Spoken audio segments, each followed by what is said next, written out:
নমস্কাৰ বন্ধুসকল, আপোনালোকৰ কি খবৰ, কেনেকুৱা আছে? মই কিন্তু বহুতে ভাল আছোঁ। আৰু এইটো ভিডিঅ' মই আজিৰ নহয়, মানে মই বিহুৰ টাইমত নলবাৰীলৈ গৈছিলোঁ মোৰ শহুৰৰ ঘৰলৈ।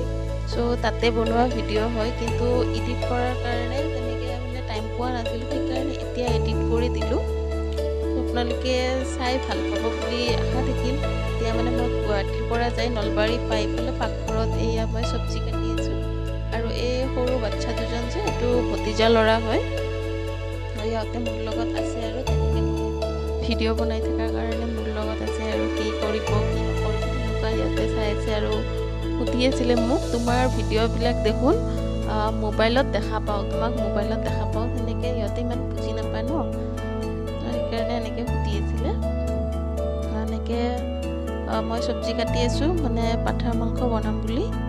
চ' এতিয়া কেৰাহীত মই বহাই দিলোঁ চৌকাত, কিন্তু মাংস বনালে বহুতেই ভাল হয়, সেইকাৰণে তাতে যাই পেলাই চৌকাতে বনালোঁ। আৰু বহুতখিনি মাংস আৰু পাঠাৰ মাংসটো গেছতকৈ চৌকাত বেছি ভাল বনাবলৈ।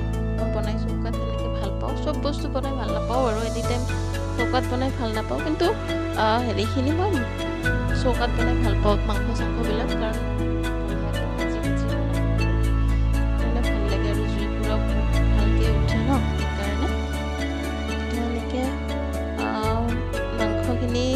বনাই আৰু হোৱাৰ পাছত তাৰপিছত আৰু শাশুমাই মানে চুঙা পিঠা বনাব, সেইটোও দেখাম। চুঙা পিঠা বনোৱাটো মইতো এইবাৰ ফাৰ্ষ্ট টাইম দেখা পাইছোঁ, আৰু মই বেংগলী ন, মই চুঙা পিঠা মানে নাম শুনিছিলোঁ চুঙা পিঠা, কিন্তু চুঙা পিঠা কেনেকুৱা হয়, চুঙাত ভৰাই কেনেকৈ বনায় সেইখিনি জানা নাছিলোঁ। এইবাৰ ফাৰ্ষ্ট টাইম দেখা পালোঁ, সেইকাৰণে চাই কেনে ভালেই লাগিল বাৰু চুঙা পিঠাটো, কিন্তু ভিডিঅ'টো আপলোড কৰিব বহুত দেৰি হ'ল। শাশুমাই লৈছে, এতিয়া চুঙা পিঠাখিনি ভৰাব। চুঙাত চাউল আৰু কিবা ইয়াতে গুলি লৈছিলে চাগে, মই গম নাপাম, কাৰণ মই মাংস বনাই আছিলোঁ। এতিয়া তেখেতে বনাব ষ্টাৰ্ট কৰিছিলে, তেতিয়া মই আহি পেলাই জাষ্ট ভিডিঅ'টোহে কৰিছিলোঁ। সেনেকৈ এই খেৰখিনি দি চাগে মুখখন বান্ধি থ'ব লাগে, ভালকৈ হেঁচি পেলাই সেই দিব লাগিব চাগে, খিলা টাইপৰ দি পেলাই চাগে চৌকাত ভৰাই থ'ব।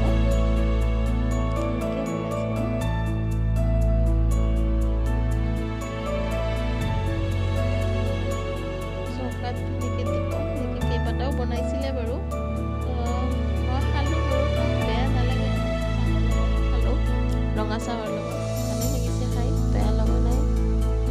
আপোনালোকে খাই পাইছেনে নাই জনাব দেই কমেণ্টত।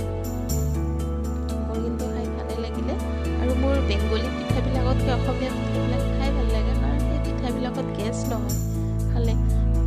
আমাৰ বেংগলী পিঠাবিলাক খোৱাৰ পিছত বহুত গেছ হয় আৰু গাটো বহুত গধুৰ লাগি থাকে, সেইকাৰণে খাই মোৰ ভাল পাওঁ, নোপোৱা নহয় বেংগলী পিঠা, কাৰণ যিটো পিঠা খাই মই সৰুৰে পৰা ডাঙৰ হৈছোঁ, সেইটো পিঠা আৰু বেয়া পামনে বাৰু, ভালে পাওঁ।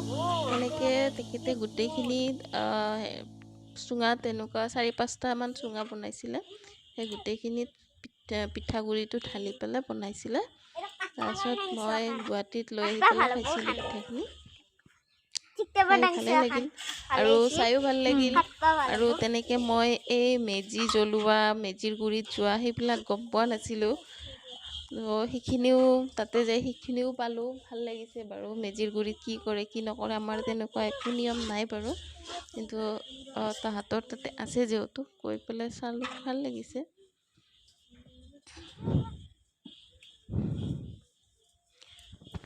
এনেকৈ গোটেইখিনি ঢালি পেলাই চৌকাত দি দিব আৰু।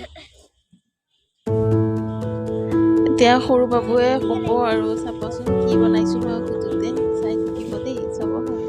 रुको जरा सबर करो। Oh my God! এয়া কি হৈ আছে বাবু? এয়া কি বনাই আছিল আইতাই?